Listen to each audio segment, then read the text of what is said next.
जालसाज ठग जो है जिसको पकड़ा गया, आप देख सकते हैं पुलिस ने उसको पकड़ा है और अब ड्रामा करता हुआ नजर आ रहा है। कई लोगों को जो है उसने अपनी ठगी का शिकार बनाया, व्यापारियों को ठगी का शिकार बनाया और अब ऐसे छाती रगड़ रहा है जैसे इसको कुछ हो रहा है, घबराहट हो रही है। एक ऐसे नटवर लाल की कहानी आज हम आपको बताने जा रहे हैं जो अपने आप में बहुत ही हैरान कर देगी। फिल्म बनाई जा सकती है ऐसे नटवर लालों पर। कल हमने करनाल में खबर दिखाई थी कि एक जालसाज ठग जो है पकड़ा जाता है, जो किस तरह से उसके पास आंकड़ा था कि किस परिवार का सदस्य विदेश में गया हुआ है और उसी का नाम लेकर वो घरों पर जाता है। जेवरात जो है किस तरह से ठगता है और ऐसे ही ठग को कल पकड़ा गया। लेकिन सबसे बड़ी बात जो इस मामले में निकलकर सामने आती है कि इसमें यह शख्स जो है करनाल जेल में बंद था।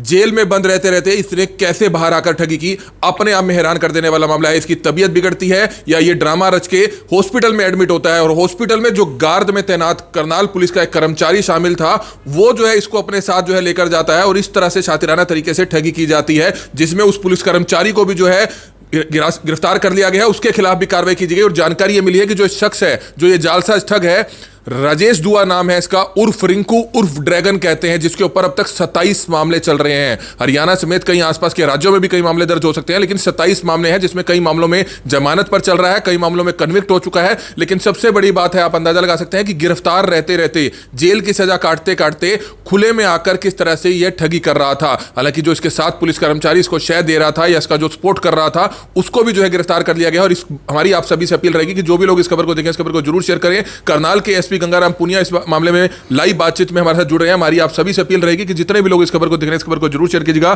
सर, जैसे ही आपके संज्ञान में मामला आया, आपने तुरंत जो है इसके खिलाफ कार्रवाई करते हुए गिरफ्तार भी इसको किया है। क्या कुछ पूरा मामला है और क्या कुछ बताना चाहेंगे इसके बारे में? देखिए, कल रात में नवीन नामक व्यक्ति जो सदर बाज़ार के रहने वाले हैं, उनकी तरफ से एक सदर बाज़ार चौकी में शिकायत प्राप्त हुई थी, जिसमें उन्होंने आरोप लगाया था कि एक व्यक्ति उनसे ठगी करके गया है सोने की अंगूठी की। उसके बाद में मामला सदर बाज़ार चौकी के जो सिटी थाने के एरिया में आता है, वहाँ पर FIR दर्ज कर ली गई है। इसमें जो मुख्य अभियुक्त है राजेश, उसको भी गिरफ्तार कर लिया गया है। जाँच के दौरान ये सामने आया कि जो ये राजेश है, ये करनाल जेल में जो एक सिटी थाने सर का केस था, उसमें 2 साल की सज़ा काट रहा था और करनाल जेल में वर्तमान में बंद था। इसको मेडिकल फैसिलिटीज़ के लिए यहाँ कल्पना चावला हॉस्पिटल में गार्ड के द्वारा लेकर आया गया था। लेकिन उसके बाद में ये पता लगा कि ये व्यक्ति वहाँ पर ठगी करने पहुँच गया था। तो निश्चित तौर पे इसमें एक पुलिस कर्मचारी की भूमिका भी सामने आई है। उसके खिलाफ हम उस आपराधिक मामले में भी उसकी भूमिका की जांच करेंगे और साथ ही साथ उसके खिलाफ सख्त अनुशासनात्मक कार्रवाई भी सुनिश्चित करेंगे, ताकि एक पुलिस कर्मचारियों में भी अनुशासन भी बना रहे और आम जनता में भी एक विश्वास का माहौल कायम रहे। सर, कल जब ये गिरफ्तार हुआ था तो तभी पता चल गया था, क्योंकि जिन दोनों परिवारों के घर ये ठगी करने गया था, उन दोनों के बच्चे विदेश में हैं, एक का अमेरिका में और एक का कनाडा में। इसको उनके नाम तक पता थे, उनकी पत्नी, उनकी मदर के नाम तक पता थे और ये पता था कि किस कंट्री में है, और उन्हीं का नाम लेकर कि वह उनका दोस्त है, उन्होंने सोना भेजा है, आप पैसे दे दीजिए। तो सबसे बड़ी बात कल ही क्लियर हो गया था कि कहीं ना कहीं कोई लोग शामिल हो सकते हैं, जिसके बाद जो है पासपोर्ट की डिटेल होती है। और इस जो पुलिस कर्मचारी गिरफ्तार हुआ है, क्या ये पासपोर्ट वेरिफिकेशन में भी पहले रह चुका है? हो सकता है कि कहीं ना कहीं यही डिटेल्स दे रहा हो ताकि इस तरह की ठगियां की जा सके। देखिए, निश्चित तौर पे जो आरोपी राजेश है, उसका जो आपराधिक पृष्ठभूमि है, उसका भी हमने एनालिसिस किया है। जो 27 अभियोग उसके खिलाफ दर्ज हैं, वो लगभग सेम मोडस ऑपरेंडी के हैं। इसमें मुकदमे करनाल के, कुरुक्षेत्र के, जींद, फतेहाबाद इत्यादि क्षेत्र के यहाँ पर दर्ज हैं और काफ़ी मुकदमे में इसको सजा भी हो चुकी है। लगभग 10 के आसपास अभियोग में वर्तमान में ये बेल पे चल रहा है, जिनका मामला कोर्ट में विचाराधीन है। तो अभी वर्तमान में ये जेल में बंद था, तो निश्चित तौर पे जेल में रहते रहते और बाद में हॉस्पिटल के बहाने बाहर आकर के लोगों के साथ ठगी करना, तो निश्चित तौर पे पुलिस कर्मचारी जो इस गार्ड ड्यूटी जिसकी लगाई गई है, उसकी निश्चित तौर पे भूमिका है, उसके खिलाफ भी हम कार्रवाई करेंगे। और जो हमारा जो पुलिस कर्मचारी जो इसके साथ में था, उसका भी जो पूर्व इतिहास है, जो पुराना इसका जो सर्विस रिकॉर्ड है, उसको भी हम वेरीफाई करें। सर, एक बात ये निकल कर सामने आई है कि कल ही नहीं बल्कि पहले भी ये इसी तरह से गार्ड में रहते हुए, यानी कि पुलिस गिरफ्त में रहते हुए पहले भी ये ठगियां करने गए हैं। कल कुछ शॉपकीपर्स ने बताया कि 4 चमन में भी पिछले हफ्ते ये ठगी करने आया था, तो उसकी भी जांच की जाएगी, क्योंकि अगर ऐसा है तो वाकई बहुत हैरान कर देने वाला मामला है। और गार्ड में 4 पुलिस कर्मचारी रहते हैं, तो कहीं ना कहीं उनकी भूमिका भी संदेह के घेरे में रहेगी।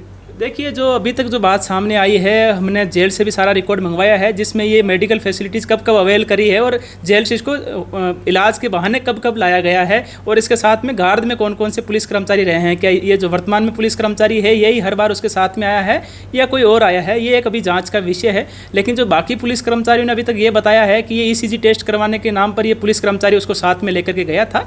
तो जो उनका जो कथन है, उसको भी हम वेरीफाई कर रहे हैं। तो उसके खिलाफ भी अब कार्रवाई की जा रही है, हिरासत में ले लिया है? वो अभी उसको पूछताछ के लिए चौकी में बुलाया गया है। उसके बाद में उसकी पूछताछ की जा रही है और उसके बाद में उसकी गिरफ्तारी भी सुनिश्चित की जाएगी और साथ ही साथ मैंने रिपोर्ट मंगवा ली है और उसके खिलाफ जो डिसिप्लिनरी एक्शन है वो भी लिया जाएगा। क्या लोगों से क्या अपील करेंगे कि ऐसे ठगों से क्या सावधान रहना चाहिए?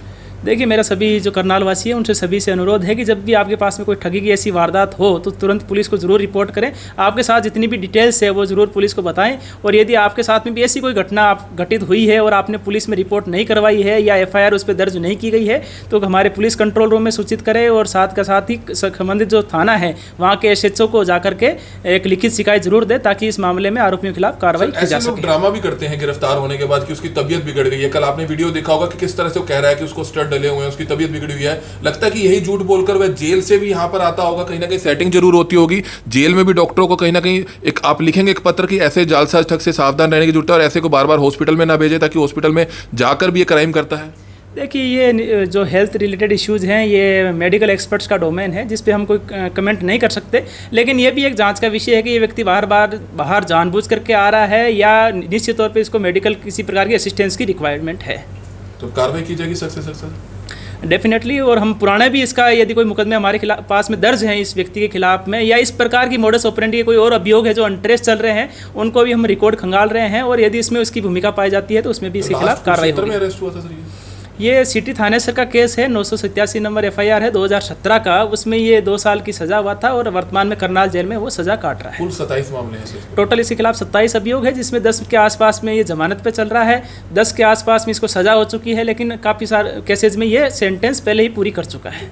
शुक्रिया सर। तो ये आपने देखा करनाल के SP गंगाराम पुनिया जिन्होंने साफ तौर पर किस तरह से रात को ये नटवरलाल ठग एक बहुत ही शातिर ठग है, रात को पकड़ा जाता है और सुबह तक करनाल के SP गंगाराम पुनिया ने पूरा इतिहास जो है इसका निकाल लिया कि किस तरह से 27 मामलों में जो है ये पहले ही जो है गिरफ्तार हो चुका है, कई मामलों में कन्विक्ट है, कई मामलों में जमानत पर चल रहा है। लेकिन सबसे हैरान कर देने वाला मामला है कि ये करनाल जेल में सजा काट रहा है, करनाल जेल में बंद था, उसके बावजूद कैसे जो है शहरों में ठगी करता है, खुलेआम ठगी कर रहा था, जिसमें जो है एक पुलिस कर्मचारी जो जेल का गार्ड में लगा हुआ था, हॉस्पिटल में लगा हुआ था, उसके साथ मिलकर जो है ये किस तरह से उसके साथ जाता है टेस्ट कराने कि इसको तकलीफ है, ECG टेस्ट कराने जा रहा है, लेकिन वहां पर ये ठगी करने लग जाता है। लेकिन इस चीज खुलासा तब होता है जब जैसे ही इन लोगों द्वारा इसको पकड़ा जाता है तभी एक पुलिस कर्मचारी, जिस पुलिस कर्मचारी को पुलिस ने हिरासत में ले लिया है, वो वहां पर तुरंत पहुंच जाता है और अपना कार्ड दिखाता है कि वह पुलिस से है और इसको पकड़ लेता है कि मैं इसके खिलाफ कार्रवाई करूंगा और उसको लेके जाने लगता है। लेकिन तभी इससे छुड़ाकर वो शख्स भाग जाता है ताकि कोई पूछे ना कि ये आखिरकार कैसे भाग गया। लेकिन वहां पर मौजूद जो दुकानदार थे, जो मार्केट के लोग थे, कपड़ा मार्केट के लोगों ने, उन्होंने पकड़कर जो है भागकर इसको पकड़ा, नहीं तो वो शख्स वहां से भाग गया था। तब जाकर ये मामले का खुलासा होता है कि कहीं ना कहीं इस पुलिस कर्मचारी की कोई भूमिका हो सकती है। लेकिन जब करनाल पुलिस के अधिकारियों ने सख्ती से पूछताछ की तो निकलकर सामने आया कि यह जालसाज ठग जिस पर 27 मामले पहले ही चल रहे हैं, राजेश दुआ नाम बताया जा रहा है, उर्फ रिंकू उर्फ ड्रैगन नाम बताया जा रहा है, जो अपने आप में बहुत ही शातिर है, बहुत ही कई राज्यों में और कई खासतौर पर कई जिलों में जो है इस पर 27 मामले चल रहे हैं। तो ऐसे जालसाज ठगों से सावधान रहने की जरूरत है। हमारी आप सभी से हाथ जोड़कर अपील रहेगी कि अगर आपके पास कोई भी इस तरह का कोई शख्स आता है आपके बेटे के नाम से, आपकी बेटी के नाम से, कि आपके बच्चे विदेश में हैं, उन्होंने आपके पास कोई गोल्ड भेजा है, तो ऐसे शातिर ठगों से सावधान जरूर रहे। करनाल के SP गंगाराम पुनिया ने भी लोगों से अपील की है कि निश्चित तौर पर तमाम लोगों तक, देश भर के तमाम लोगों से एक ये अपील की जाती है कि ऐसे जालसाज ठगों से सावधान जरूर रहना चाहिए। हमारी आप सभी से हाथ जोड़कर अपील कि जितने भी लोग इस खबर को देखें, इस खबर को जरूर शेयर करें। अब इस जालसाज ठग को गिरफ्तार कर लिया गया है, इसको कोर्ट में पेश किया जाएगा, इसका रिमांड लिया जाएगा ताकि पता लगाया जा सके कि और कौन कौन लोग इसके साथ शामिल हैं और कितने वारदातों में जो है ये करनाल में शामिल रहा है। और दूसरा, उस पुलिस कर्मचारी के खिलाफ भी जो है सख्त से सख्त कार्रवाई कर ली गई है। मुकेश कुमार उसका नाम बताया जा रहा है और उसको भी जो है गिरफ्तार करके आगे शामिल जांच किया जा सकता है। हालांकि उसको आज शाम तक उम्मीद है कि उसके खिलाफ जितने भी सबूत है वो इकट्ठे किए जा रहे हैं और सस्पेंड भी किया जाएगा और आगे की कार्रवाई भी अमल में लाई जाएगी। हमारी आप सभी से अपील, जो भी लोग इस खबर को देखें, इस खबर को जरूर शेयर करें। कमल मिड्डा, करनाल ब्रेकिंग न्यूज, करनाल। ये लोग ऐसा ही करते हैं, जब पकड़े जाते हैं तो किस तरह से ड्रामा करते हैं। पुलिस ने अब इसके खिलाफ जो है कार्रवाई शुरू कर दी है, जांच शुरू कर दी है, क्योंकि कई लोग जो है इसके चश्मदीद हैं, कई लोग जो है इसके जो है किस तरह से इसके शिकार हुए हैं। आप ये लाइव तस्वीरें देख सकते हैं। क्यों करते हो भाई ऐसे ठगी? क्यों करता है ऐसी ठगी? स्टंट डला है, कोई बात नहीं। स्टंट डले हुए हैं, चेक करवाए स्टंट डले हुए हैं नहीं डले हॉस्पिटल में। क्यों करता है फिर ऐसी ठगी, क्यों करता है ये बता। इसमें करंट है। कैसे पकड़ा तेरे को इन्होंने? एक मिनट। स्टड डले हुए हैं, आप देख सकते हैं। अब स्टड डले हुए का बहाना बनाता हुआ नजर आ रहा है, लेकिन सबसे बड़ी बात है कि किस तरह से शातिराना तरीके से कई लोगों को इसने ठगी का शिकारा बनाया है। अंगूठी लेके भाग रहे थे। सीसीटीवी फुटेज है तुम्हारी? ओ जुआ खेल रहे थे आप। हैं? ये जुआ खेल रहे हैं। क्या कर रहे थे? ये जुआ खेल रहे हैं। किससे जुआ खेल रहे थे? तो आप क्या कर रहे थे वहाँ पे जाके? मैं बैठा था वहीं पे। अच्छा, फिर अंगूठी लेके भाग गए।